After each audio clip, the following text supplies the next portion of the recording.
Don't get in my way now.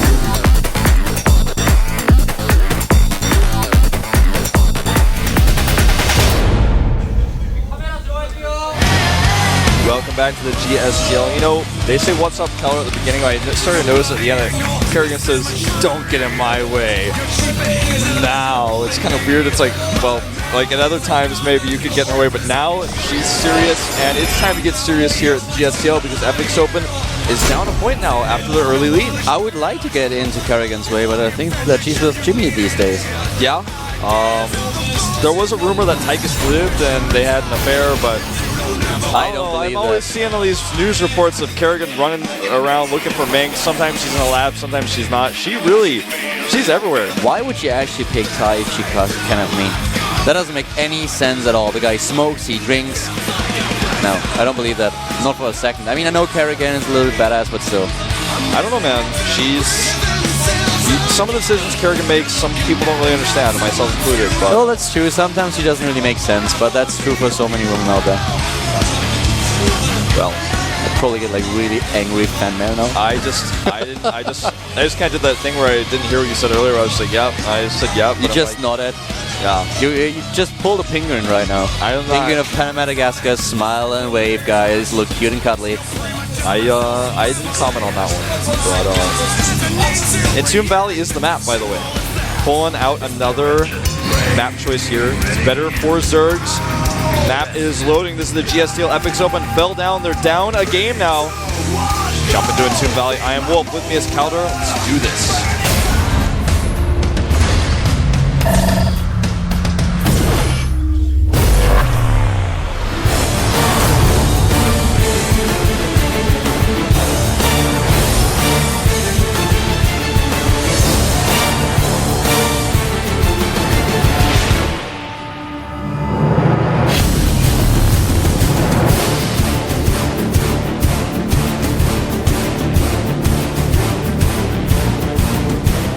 I feel like I'm about to like pump when I hear that opening song for Entomb Valley, man. So does the Terran player, I guess, at the bottom right. The second Terran for Team FXO. Is he really? FXO, the best! Okay, I want to apologize for that one. That was so bad. Hold on, wait. Oh, yeah, it is. Actually, yeah, it really is him. Okay. The camera confirms it. I wasn't sure. Yeah. Look at his eyes, man. He's like, I'm gonna kill him. Well, to the top left, we have his opponent, and this guy is getting into the zone right now. He took down Joya, he took down ASD, has to face a second Terran player now, and Entomb Valley cross position. Will he be able to prevail once again? Here's GSTL, Lockdown. He is TSL 9 fooling. Yeah. It's like last time he considered it, and he said, nah, I'll wait for next time. You know, I actually casted the Fnatic Raycall Invitational yesterday, and I've seen a lot of 9 pulls coming out of players like Bjal. He actually was able to defeat Marine King with a push like this. It's pretty interesting. If you have a Terran player that goes for 14 CC, then you can do so much damage. It depends a little bit on where exactly he's going to plant the expansion, though. But we don't have a 14 CC. It looked like he was going to, but he didn't because he made his barracks late. This is really weird. But the thing is, he actually walls. So this is something that Ragnarok will spot, and the question remains, is he going to wall completely, or will he just have an opening here? Yeah. Because the problem is always, as a Zerg player these days, if you go for an aggressive strategy like this, you want to do some damage. A 9 pull is not an all-in by any means, but you will lose economy, and you want to do some damage, some pressure. If he sticks around with a drone and tries to block the spot at the ramp, he will reveal what he's going to do, so he should have sent another drone out if he really wants to block, but he's just trying to make sure that his opponent is occupied, whereas the Zerglings are heading now towards the bottom right. He needs to make sure that this SCV is not scouting what's going on, though, or he has to dodge. Okay, he's going to dodge. Oh, this is going to be close. No, the SCV will not touch the watchtower while he's in range. But normally the Terran will not make the second depot before the command center unless they suspect something, because it delays the command center so much and you don't need that second depot. So he actually will be able to get into the main base. The question becomes now, he's not making the Marine either. Yeah, he has one Marine out. First. He has one Marine, but not the second, and one Marine might not be enough. But here comes actually supply depot. Oh, that was so close. He didn't wall initially. He's going to be able to save himself here, but he's not going to be able to keep that command center. Yes, the command center has to be cancelled, and this is of course already the big story, and he might be able to take down the supply depot here. The Marine, the second one, has been started so late. He's able to go through. Here, there's a cancel, and he's losing more harvesters. The Marine is not ready just yet. Another supply depot dies, actually, and here come the SCVs trying to help out, but this is a great aggression by Ragnarok. Micro is really good here. Does lose another Ling, though. But this has already done a lot of damage. He had to cancel the command center. He lost the depot. And in fact, he hasn't even restarted the second one yet. Harvester count is not in his favor yet, but he's starting more workers at home. And so much mining is being lost here, not only in minerals, but also in gas that he wants. His Hellion pressure, for example, that he wants to have after this can be significantly delayed. He's going to have to figure out how he wants to fall up here. He probably would have started another command center, but what an awkward situation to be in now. It's like the assassin just got assassinated. Yeah, this was not the best. This was a little bit mediocre. Not the best decision that he could pull off here. Yeah. No, but, I mean, puns aside, this is definitely for the best in a very tricky situation. He had to cancel his command center, he lost the supply depot, he lost, I think, 2 Marines, 1 Marine, 1, and he lost a few SCVs. So now he finds himself in a very, very awkward position. His initial idea of how he's going to approach this game has been completely thwarted. He has to do something else right now. The economy is better for Ragnarok. He's at 21 harvesters. He will have the second base faster. And now, what is the best going to do? We have double gas in the base. He can go straight for attack. But a very interesting opening by Ragnarok. Was not able to kill the best here. Was probably hoping to do a bit more damage. But in the end, it was still well worth it. Yeah, well worth it indeed. And you can see that the best is now not only is his command center delayed, but he had to make it on the high ground, so he has to move down again. One other thing this means, though, is that the Zerg player, after seeing double gas in the main, is probably thinking, well, is he going to remake that command center? That's why his SCV is here as well, just to make sure that Link can't get up there, because he's probably thinking, what if he tries to do something weird like 2-port Banshee to follow us up, or if he adds a second factory and just goes for double reactor Hellions off one base? He could do all sorts of things like this, so very much not in the know. And he's going for a lair here at a super quick timing, considering what's happened already. Yes, and as I already said earlier, Ragnarok is a little bit in the zone, so he can get away with basically everything right now. He started with a 9 pool, and he really took this risk. He knew that the 2 wins that he was able to edge out so far is all that his team needed from him. Now he can play a little bit risky. There's not that much pressure on him anymore. And he is just playing the game that he loves and likes and trying to use a strategy that puts pressure onto his opponent from the early minute. SCV will not be able to see him. He sees a spine crawler, that's it. He doesn't know if it was canceled. But there are 2 overlords, both of them are spotted. I don't think we're going to see Nidus, because even if he wanted Nidus, it's a bit unfortunate for him now that the overlords are not able to drop a Nidus, and he's just going to go fast Spire, which is obviously going to be the choice. When you have 4 gas, why would you go Nidus? Anyways, well, if you're a crazy person who talks to himself. So, 2 Hellions going on the map. Wolf analyzes the problem. You are basically like your own psychiatrist. Yeah. I don't know, when I saw him move both those overloads, for some reason, my brain went Nidus. Like a Nidus worm is in my skull, I'm like trying to get rid of it, but it's the strategy that you always hope for because it's just awesome to cast. It is exciting. Now we have the, well, the Spire, as you already said, and with the gas that he has and the limitations on FXOpen's the best scouting informations. Oh, Jesus, that was a lot. We have him in a spot where he might actually not know what's going on here. And if he does not get any information at all, and it certainly looks like he won't, then these Mutalisks could hit so hard. Yes, there are Marines. He's walking across the map, and usually, I mean, I talk about this attack a lot with Marines and Hellions. I kind of hate it because I think it's entirely useless if your opponent has a decent creep spread and Banelings. But against Mutalisks, that's actually pretty good, as long as you have Stim. He needs a few Banelings here if he wants to defend against it. And he does not have them. This timing is going to be really good. He has the Banshee in here as well. Lings are now being made, but a little bit late. Yeah, but in the end, I still think that Ragnarok will have a little bit too much. He sees what's coming now. Banelings are not being built. He has the Baneling nest, but he's not using it. The Zerglings come in, and here are also the Muralists. A few Banelings are being morphed. The Spinecrawler falls without the army supporting it. Does not have Stim here, though. but even He so, waits. He needs to wait a little bit. He needs to wait for the Banelings, and now they are ready. If he crushes this force, the best will be in a very awkward spot, but suddenly Ragnarok is supply. He moves in with those Banelings and the Muralist, and, well, in seconds crushes the army of Ragnarok, of the best. This is exactly what I said. If you have a Baneling Nest, this attack will never work unless you really screw up. Exactly. The Baneling Nest is basically exactly what you want. When you know, the Banshees can become a concern as well, but not when you have Mutas on the map. As noted here, by Banshee. Baneling speed has started, Hellion is shut down, and now the best is in the worst type of position you could ever be in after an attack like that. There's actually a huge opening between those two missile turrets. Yep. That we have at the expansion that he could use. But if you just look at the supply, it already tells the tale. 51 harvests against 39, 2 bases. I guess that Ragnarok will most likely take a third very soon. For now, he can put aggression onto his opponent. But yeah, with another base, he will definitely be able to head into the late game, and there it is. That's the one thing he, until this moment did not have. It is a third. The best has not even touched the third command center either himself. He's getting that armory so he can continue upgrades. And also try to get Thors out. He doesn't know if Ragnarok is going to heavily produce Mutas or not. But this attack may just kill him. Yeah, the speed is nearly done for the Banelings. There are so many of them. The Link follow-up is on its way. There are no siege tanks. There is just not enough. There's only 10 Marines. There are 21 Banelings versus 10 Marines. I don't think I tell you guys how this fight could potentially go here. Baneling speed is going to finish as he gets up the ramp. He doesn't even need it, it looks like, here. He's taking down everything. The missile turrets are gone. He's going into the SCV line.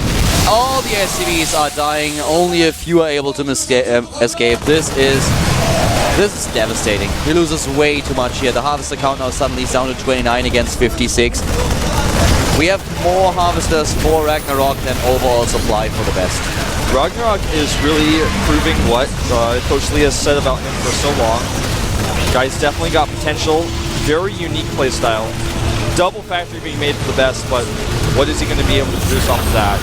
He's trying to go into mech here, but this is a situation that is impossible to recover from. In fact, he knows that he will not be pressured ever again this game, so he's starting a fourth base. He starts the Roach Lord after single factories, but does he even need it? Basically, no. He's going to want it, but you know what I'm saying. Now he can start the Nidus networks. Yeah, he could. He certainly could, in fact. He could also just start to evolve some kind of new dancing style for Zerg in the middle of the map. He could do that. Maybe write something with creep tumors. Zerg, not so good at dancing. The Hydros are by far the best, I feel. I think they just lack a sense of rhythm. Yeah, they're not that into listening to music. They haven't really explored that too much. Lings can do backflips, but let me tell you, that's already been done, okay? That's not really that cool. Ragnarok could now just start to write a poem in the middle of the map with creep tumors. He could. That would actually be really interesting. Wow, write a poem with creep tumors. That was quite poetic by you. Also Zerglings. Zerglings is maybe a little bit faster. Yeah, that could also be a way to do it. The best is hanging on. And he's heading into mech on 2 bases. Yes, which you do not have enough gas support. He has a surplus of gas right now, but that's not going to last. The worker count is 65 to 47. The army supply is roughly 80 for Ragnarok and 42 for the best. And all the upgrades for the TSL Zerg are becoming more elite. He's going for the drop ability. He could head into a huge roach drop here if he wanted to. I think he will. The Thors that he's making right now, he realizes, okay, he's not remaking Mutas. I got to get these siege sinks out and deal with the roaches, but with a ratio of about 10 roaches to 1 tank, it's not ideal. I like that he's getting additional drones, Ragnarok that is. He really wants to make sure that this game is ending in his favor. It's like, okay, I'm going for this roach drop, but even if that doesn't work, I still have the economy to pull it off. Yeah. Sends a few Zerglings in to get the scouting information, knows about the position. And siege now mode is done, but they're not sieged right away. Bye-bye, Thor. Huh? First of all, the tanks have to go. Yeah, he's losing a lot here. This is not the best engagement for him. He doesn't trade too cost efficiently, but he just has way too much. He knows his opponent doesn't have a third base, and that to remake the army that just died is impossible. Yeah.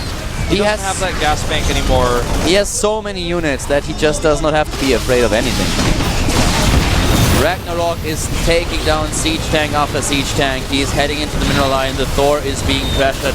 The roaches are streaming across the map. Just have a look at the minimap, guys.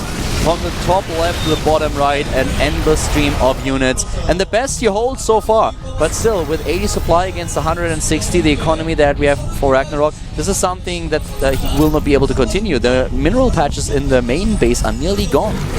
Oh, man, the drop is ready.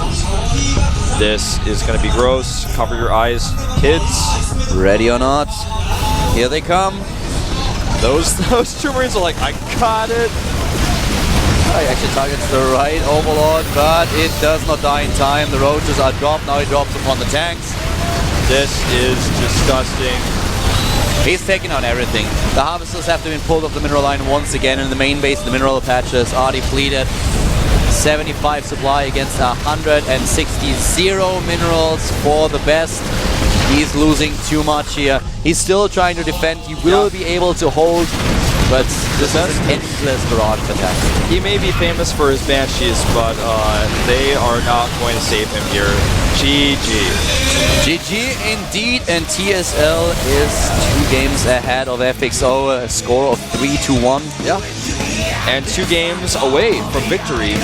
Yeah, indeed. 2 more points. Ragnarok on a roll right now. And I think even though the Assassin was not able to kill him here, FXOpen now has to pull out probably Lucky. You know, this 9 pool did quite a number on the best. He was not able to recover from it. Now we have the next map, and it's going to be Ohana. You know, talking about just in general what kind of players you want to see for FXO now. There are 2 players left, and the big names on the bench are still Lino, Gumiho, and Lucky. I do want to say sorry to my friend Masan, by the way. That person I earlier said I didn't know who they were. Actually, I know him. I spent time with him. I went to a tournament with him. Shouts to Masan. When you had that weird Amur part at the beginning, I didn't even know how that part is spelled. I saw it on your screen. That's when I didn't recognize it, but I know Masan. I know who you are. I got all these tweets that are really sad, and I was like, oh, that Masan. Okay, yeah, I do. I know who that is. But sorry, man, you weren't able to take out Ragnarok.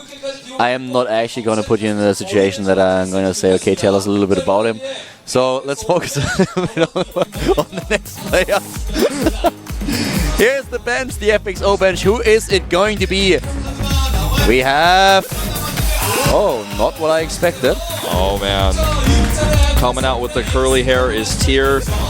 I didn't expect the curly hair like that either. That was quite a shock. Now, Tyr is the wild card of FXOpen. He can play straight up and beat people that you wouldn't expect him to. He oftentimes does really unusual builds. And, you know, I expected, there's 3 players on the bench that I thought they were going to choose from, and he was not in the group. I thought it was going to be either Lucky, Linok, or Gumiho, and it was not. Yeah, but on the other hand, Tyr already has 3 wins this season for his team, so one of those against Zerg. I completely forgot about him. I'm honest with you here, I did not think about him when I talked about the players, but I would have expected either Gumiho or Linok, given that there are only 2 players left, so he's a bit of a... Yeah, it's still a little bit of a wild card, but this is going to be a pretty interesting game right now. So we have a Protoss player for Team FXO up against Ragnarok, and he chose Ohana as his map. Yes. Ohana means family, and I think we are going to see probably an Immortal push here. The thing is, you don't have to use the Immortal push on this map, because the third base is really similar to Entomb Valley. It can be taken in that way. You know what's interesting to me is that they use a Protoss now against a Zerg, but they just removed Entomb Valley out of their choices. So I'm really looking forward to seeing what Tyr is going to show us here. Is he going to play a more straight-up game, or is he just going to go for the Immortal push, and which is pretty straight up these days, but try to kill his opponent and not play for the late game? Especially since Tyr was able to win against Yal. Yal really strong in this matchup, and now we have the 2 players on screen with Ragnarok to the right and Tyr to the left. Ragnarok is able to win another game, then FXO would be 1 map away from being eliminated in this team battle. Well, and Ragnarok looks pretty confident. Yeah, Tyr, on the other hand, doesn't look, I don't want to say he doesn't look confident, but he doesn't have that energy vibe that I would get from someone who's just, as you can see, FXOpen's a little bit stressed right now. Yeah, the problem for him is just that he has a lot of pressure on his shoulders. And yes, he has been playing in Team League, he has had his results, but I don't think that we had him in situations where he was one of the last 2 players. Might be completely wrong here, I actually don't remember at what position he came out the last time. But as far as I know, they used him earlier in the match. Right now though, we're heading into game number 5. The GSTL between TSL and FXO. TSL is up ahead 3-1. FXO is in desperate need of a win, and here's the one person who's supposed to deliver now. Really